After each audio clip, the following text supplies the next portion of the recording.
Hi hello friends, நம்ம தல அஜித்தோட விடாமுயற்சி படத்தில் ஆக்ஷன் கோரியோகிராஃபராக பண்ண சுப்ரீம் சுந்தர் அவர் இந்த படத்தோட ஒரு அப்டேட்டை கொடுத்துருக்காரு. ஸோ விடாமுயற்சி படத்தோட ஷூட்டிங் ஆல்ரெடி முடிஞ்சு அந்த படத்தோட டப்பிங் வேலைகள் ஒரு பக்கம் போயிட்டுருக்கு. ஸோ டப்பிங்கே ரொம்ப லேட்டாக தான் ஆரம்பித்தாங்க. ஸோ அதை தொடர்ந்து இப்போ பார்த்தீங்க அப்படின்னா போஸ்ட் ப்ரொடக்ஷன் பணிகளும் வேகமாக போயிட்டுருக்கு. இந்த படத்தோட ரிலீஸ் டேட்டை டீசர் மூலமாக சொல்லணும் அப்படின்னு தான் லைக்கா பிளான் பண்ணிருக்காங்க. ஆனால் ஒரு சில காரணங்களால் இன்னும் டீசரை ரிலீஸ் பண்ணாமல் இருக்காங்க. இன்னொரு பக்கம் இந்த படத்தோட ஆக்ஷன் கோரியோகிராஃபர் சுப்ரீம் சுந்தர் என்ன சொல்லியிருக்காரு அப்படின்னா, இந்த மந்த் எண்டுக்குள்ளே விடாமுயற்சியிலேருந்து ஒரு சிறப்பான அப்டேட் காத்திருக்கு அப்படின்ற மாதிரி தான் அவர் சொல்லியிருக்காரு. அது ஒரு பிரபலமான யூடியூப் சேனலுக்கு அவர் இன்டர்வியூ கொடுத்துருக்காரு.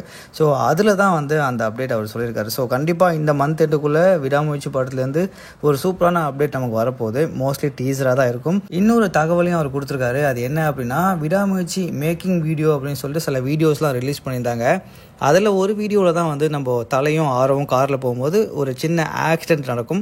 அந்த சீனையும் ரிலீஸ் பண்ணியிருந்தாங்க. அது தெரியாமல் நடந்த ஒரு ஆக்சிடென்ட்டு. ஆனால் அந்த சீனை படத்தில் வைக்கிறதா அவங்க பிளான் பண்ணி அதை படத்தோட இணைக்கிறாங்களாம். தேட்டரில் கண்டிப்பாக அந்த சீன் வேறு லெவலில் இருக்கும் அப்படின்ற மாதிரி சொல்லியிருக்காரு. விடாமுயற்சி மூவியில் பெருசாக நம்ம சாங் எதிர்பார்க்க தேவையில்ல. ஆனால் கண்டிப்பாக ஃபைட் சீக்வன்ஸுக்கு பஞ்சமே இருக்க போகிறதில்ல. அதே போல் தலைக்கு இந்த படத்தில் பெருசாக காஸ்டியூம்ஸ்லாம் இருக்காது. ஒரு 2-3 காஸ்டியூம்ஸ் மட்டும்தான் நம்ம தலைக்கு இந்த படத்தில் இருக்கவும் போகுது. அது மட்டும் இல்லை, பெருசாக காமெடி நம்ம எதிர்பார்க்க தேவையில்ல. அதே சமயம் இந்த படத்தில் சஸ்பென்ஸுக்கு பஞ்சமே இருக்கவும் போகிறதில்ல. ஸோ வெயிட் பண்ணி பார்க்கலாம். இந்த படத்தோட அப்டேட் வந்துச்சுன்னா கண்டிப்பாக நம்ம சேனலில் போஸ்ட் பண்ணுறோம். இந்த மாதம் கண்டிப்பாக நம்ம டீசர் எதிர்பார்க்கலாம் நான் நினைக்கிறேன். நீங்கள் என்ன நினைக்கிறீங்க அப்படின்றத கமெண்ட்டில் போட்டுருங்க.